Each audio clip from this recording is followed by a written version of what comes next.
മരങ്ങൾ ചേർന്നാൽ വനമാകുമോ? സസ്യജാലങ്ങൾക്ക് വളരുവാൻ യാതൊരു സാഹചര്യവുമില്ലാത്ത അവസ്ഥയിൽ നിന്ന് നിത്യഹരിത വനത്തിലേക്ക് ഒരു പ്രദേശം വികസിക്കുന്നത് സസ്യജാല പിന്തുടർച്ച തത്വം അഥവാ പ്ലാൻ സക്സഷൻ പ്രിൻസിപ്പിൾ അനുസരിച്ചാണ്. വനങ്ങളിലെ പാറപ്പുറത്തുൾപ്പെടെ ധാരാളമായി സൂര്യപ്രകാശം പതിക്കുന്നുണ്ട്. പ്രകാശ സംശ്ലേഷണം അഥവാ ഫോട്ടോസിന്തസിസ് പ്രക്രിയയിലൂടെയാണ് സസ്യജാലങ്ങളിൽ ജൈവസമ്പത്ത് അഥവാ ബയോമാസ് രൂപപ്പെടുന്നത്. സൂര്യപ്രകാശം പോലെ തന്നെ പ്രധാനമാണ് വെള്ളവും. ഓരോ മഴക്കാലങ്ങളിലും വീഴുന്ന മഴവെള്ളത്തിൽ കുറേ ഭാഗമെങ്കിലും പാറപ്പുറത്ത് കെട്ടിനിൽക്കാറുണ്ട്. ഇങ്ങനെ കെട്ടിനിൽക്കുന്ന ജലത്തിലും നനവുള്ള പ്രദേശങ്ങളിലും സൂര്യപ്രകാശം ഏൽക്കുമ്പോൾ ചെറുജീവികളും പായൽവർഗത്തിൽപ്പെട്ട സസ്യങ്ങളും രൂപപ്പെടുന്നതാണ്. സൂര്യപ്രകാശവും മഴയും മാറി മാറി ലഭിക്കുന്നതിനാൽ ചെറുസസ്യങ്ങൾ ഉൾപ്പെടെ ലഭിക്കുന്ന കാലാവസ്ഥയ്ക്കുണ്ടാകുന്ന വ്യത്യാസമനുസരിച്ച് കുറേ സസ്യഭാഗങ്ങൾ നിലനിൽക്കുകയും നല്ലൊരു ഭാഗം അവിടെ തന്നെ കിടന്ന് പൊടിഞ്ഞ് വെള്ളവുമായി ചേർന്ന് മറ്റുള്ളവയ്ക്ക് വളമായി മാറുകയും ചെയ്യുന്നു. പാറയിലേൽക്കുന്ന ചൂട്, മഴ, കാറ്റ്, മർദ്ദവ്യത്യാസം, അന്തരീക്ഷത്തിലെ വിവിധ ഘടകങ്ങൾ എന്നിവയുടെ പ്രവർത്തനഫലമായി പാറ പൊടിഞ്ഞ് മണ്ണുണ്ടാവാനും സാധ്യതയുണ്ട്. കാലക്രമേണ ഇത്തരം മണ്ണിൽ ചെറു സസ്യ അവശിഷ്ടങ്ങൾ കൂടിച്ചേരുകയും സസ്യങ്ങളും കുറ്റിച്ചെടികളും സൂക്ഷ്മജീവികളും അടങ്ങുന്ന ആവാസ വ്യവസ്ഥ രൂപപ്പെടുകയും ചെയ്യുന്നു. തുടർന്ന് പുൽവർഗ്ഗങ്ങൾ, കുറ്റിച്ചെടികൾ എന്നിവ സ്വാഭാവികമായും വികസിക്കും. ശൂന്യാവസ്ഥയിൽ നിന്ന് ആദ്യം രൂപപ്പെടുന്ന സസ്യവർഗ്ഗങ്ങളെ സിറോഫൈറ്റിക് എന്നും കുറെ കൂടി പുരോഗമിച്ചതിന് ശേഷം വളർന്നു വരുന്ന സസ്യവർഗ്ഗങ്ങളെ മീസോഫൈറ്റിക് എന്നും വിളിക്കുന്നു. അനേകം നൂറ്റാണ്ടുകളിലെ വിവിധ പ്രതിപ്രവർത്തന ഫലമായി മണ്ണിൻ്റെ അളവ് സ്വാഭാവികമായും വർദ്ധിക്കുകയും ധാരാളമായി ജൈവ അവശിഷ്ടങ്ങൾ അടിഞ്ഞുകൂടുകയും ചെയ്യുന്നു. വിവിധ രൂപങ്ങളിലുണ്ടാകുന്ന മണ്ണിൽ ജൈവ അവശിഷ്ടങ്ങൾ അടിഞ്ഞുകൂടാറുണ്ട്. ഇത്തരം പ്രദേശങ്ങളിൽ സൂര്യപ്രകാശത്തിൻ്റെയും മഴയുടെയും കൂടി സഹായത്താൽ ചെറുജീവി വർഗ്ഗങ്ങൾ ഉൾപ്പെടെ രൂപപ്പെടുന്നു. മണ്ണിൽ ധാരാളമായി ഈർപ്പം നിലനിൽക്കുവാനും മഴവെള്ളം കിനിഞ്ഞിറങ്ങുവാനുമുള്ള ശേഷി വർദ്ധിക്കുകയും ചെയ്യുന്നു. വെള്ളം കൂടുതൽ തങ്ങി നിൽക്കുന്ന പ്രദേശങ്ങളിൽ വളരുന്ന സസ്യങ്ങളെ ഹൈഡ്രോഫൈറ്റിക് വിഭാഗത്തിലാണ് ഉൾപ്പെടുത്തിയിരിക്കുന്നത്. കുറ്റിക്കാടുകൾ രൂപപ്പെടുന്ന അവസ്ഥയിൽ നിന്ന് വീണ്ടും കുറെ കൂടി പുരോഗമിച്ച് ചെറുമരങ്ങളും പടരുന്ന വള്ളികളും പുൽമേടുകളും ഉണ്ടാകുന്നു. ഇവ വൻമരങ്ങൾ ഉൾപ്പെടെയുള്ള നിത്യഹരി അവസ്ഥയിലേക്ക് മാറുകയും ചെയ്യുന്നു.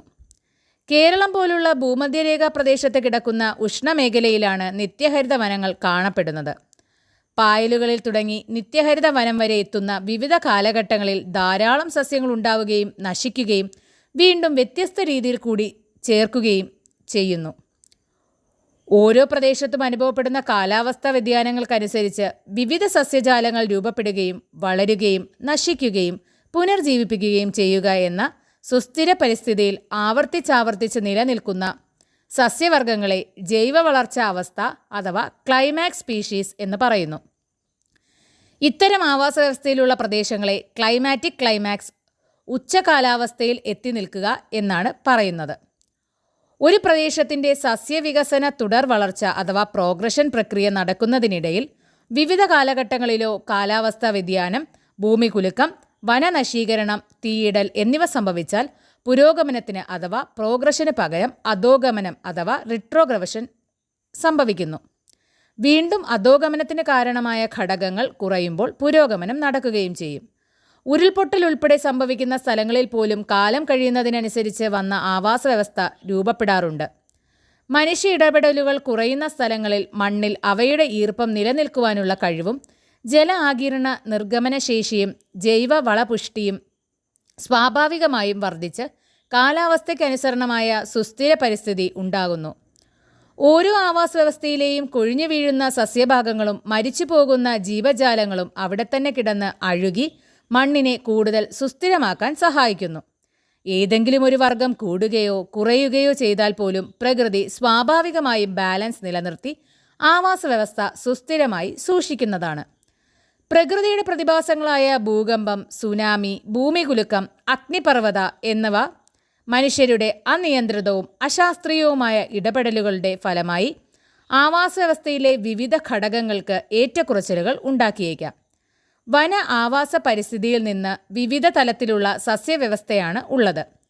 പുൽച്ചെടികൾ മുതൽ വൻമരങ്ങൾ വരെയുള്ള വിവിധ തല വ്യവസ്ഥയ്ക്ക് മൾട്ടി ടയർ കനോപ്പി സിസ്റ്റം വലിയ പ്രാധാന്യമുണ്ട്. ഏറ്റവും കൂടുതൽ ചൂടും പ്രകാശവും ആവശ്യമുള്ള വൻമരങ്ങൾ അവയെ നേരിട്ട് സ്വീകരിക്കുന്നത് കൂടിക്കൊണ്ടാണ് വിവിധ തല സസ്യവ്യവസ്ഥയിലെ ചെറുചെടികളിലും സസ്യങ്ങളിലും പുൽച്ചെടികളിലും സൂര്യതാപം നേരിട്ടേൽക്കാതെ സാഹചര്യമുണ്ടാകുന്നത്. മഴയുടെ ശക്തിയും ഊർജവും ഉഷ്ണമേഖലാ പ്രദേശങ്ങളിൽ താരതമ്യേന വർദ്ധിച്ചതായതിനാൽ അവയുടെ ആഘാതം കുറയ്ക്കുന്നത് താരതമ്യേന ശക്തി കൂടിയ വൻമരങ്ങളും ഇലകളും തന്നെയാണ്. വിവിധ തരത്തിലുള്ള സസ്യവ്യവസ്ഥയിൽ മഴവെള്ളം ആദ്യം വീഴുന്നത് ഉയർന്ന മരങ്ങളുടെ ഇലകളിലാണ്. സ്വാഭാവികമായും തൊട്ട് താഴെയുള്ള സസ്യജാലങ്ങളിലേക്ക് എത്തുമ്പോൾ അവയുടെ ശക്തി കുറവായിരിക്കും. അതുകൊണ്ട് തന്നെ മണ്ണൊലിപ്പ് അഥവാ സ്പ്ലാഷ് ക്രാഷ് ഉണ്ടാകാനുള്ള സാധ്യത കുറവാണ്. വിവിധ നിലകളിലുള്ള ചെടികളിലെ ഇലകളിൽ പതിക്കുന്ന മഴത്തുള്ളികളുടെ ഒരു ഭാഗം മണ്ണിലെത്തുമ്പോൾ അവിടെ പുൽവർഗ്ഗങ്ങൾ ഉള്ളതിനാൽ മണ്ണൊലിപ്പിൻ്റെയും നീരൊഴുക്കിൻ്റെയും തീവ്രതയും സാധ്യതയും ഇല്ലാതാകുന്നു. മാത്രമല്ല, മഴക്കാലം കുറയുമ്പോൾ വേനൽക്കാലത്തിനു മുമ്പേ മരങ്ങളും ചെടികളും ധാരാളമായി ഇലകളും ചില്ലകളും പൊഴിക്കാറുണ്ട്. ഇവയും വേനൽക്കാലങ്ങളെ പ്രതിരോധിക്കുവാൻ പുതപ്പ് പോലെ പ്രവർത്തിക്കും. മാത്രമല്ല, വേനൽക്കാലത്ത് പൊടിഞ്ഞ് മണ്ണിൽ കിടക്കുന്നതുമാണ്. തുടർന്നുണ്ടാകുന്ന മഴയിൽ ഇലകളും ചെടികളും ചില്ലകളും മണ്ണും വെള്ളവും എല്ലാം കൂടി ചേർന്ന് കുഴമ്പ് രൂപത്തിലും ചെറുകട്ടകളായി മാറുകയും ചെയ്യും. ഓരോ ചെറുകട്ടകൾക്കുള്ളിലും ചെറു സുഷിരങ്ങളും അഥവാ മൈക്രോപോർ, വിവിധ കട്ടകൾക്കിടയിൽ വലിയ സുഷിരങ്ങൾ അഥവാ മാക്രോപോർ രൂപപ്പെടുന്നു. തുടർന്നുണ്ടാകുന്ന മഴക്കാലത്തിലെ കോടിക്കണക്കിന് ലിറ്റർ മഴത്തുള്ളികൾ ധാരാളമായി ചെറുതും വലുതുമായ മൺകട്ടകൾക്കിടയിലെ സുഷിരങ്ങൾക്കുള്ളിലും കരുതി വയ്ക്കും. മഴ കുറയുമ്പോൾ ചൂട് വർദ്ധിക്കുവാൻ ആരംഭിക്കും. ചൂടുള്ള വായുവിൻ്റെ ആഘാതത്തിൽ മൺകട്ടകൾക്കിടയിലെ വലിയ സുഷിരങ്ങളിൽ നേരത്തെ ശേഖരിച്ചു വച്ചിരിക്കുന്ന മഴവെള്ളത്തിൻ്റെ കുറേ ഭാഗം ബാഷ്പീകരിക്കും. മറ്റൊരു ഭാഗം മണ്ണിൽ കിനിഞ്ഞിറങ്ങുകയും ചെയ്യുന്നു. ഇതോടൊപ്പം കുറേ വെള്ളം സസ്യങ്ങളും വലിച്ചെടുക്കുന്നു. വലിയ സുഷിരങ്ങളിലെ വെള്ളം കുറയുന്നതിനനുസരിച്ച് വീണ്ടും ചൂടുള്ള വായു മൺകട്ടയ്ക്കുള്ളിലെ ചെറു സുഷിരങ്ങളിൽ സൂക്ഷിച്ചിരിക്കുന്ന വെള്ളത്തെയും സ്വാധീനിക്കും. സ്വാഭാവികമായും മൺകട്ടകൾ പൊടിയുന്നു. അപ്പോൾ മൺകട്ടകളിലെ ഓരോ ചെറു സുഷിരങ്ങളിലും സൂക്ഷിച്ചിരിക്കുന്ന മഴവെള്ളത്തിൻ്റെ നല്ലൊരു ഭാഗം സസ്യങ്ങൾക്ക് തന്നെ ലഭിക്കും. അങ്ങനെ മഴക്കാലത്തെ വെള്ളത്തെ കരുതിയും മൺസുഷിരങ്ങളിൽ ശേഖരിച്ചും മൺകട്ടകൾ പൊടിഞ്ഞും ഉൾപ്പെടെയുള്ള വിവിധ പ്രവർത്തനങ്ങളിലൂടെയാണ് വെള്ളം എല്ലാ കാലത്തേക്കും സസ്യലതാദികളിൽ കരുതുന്നത്.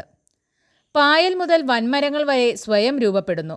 സ്വാഭാവികമായി വളർന്നും കുറേ ഭാഗം നശിച്ചും അവയുൾപ്പെടെ പുനർജീവിച്ചും ഉത്ഭവത്തിൻ്റെയും വളർച്ചയുടെയും വിവിധ പതിപ്പുകളായാണ് നിത്യഹരിത വനങ്ങൾ സൃഷ്ടിക്കപ്പെടുന്നതും നിലനിൽക്കുന്നതും.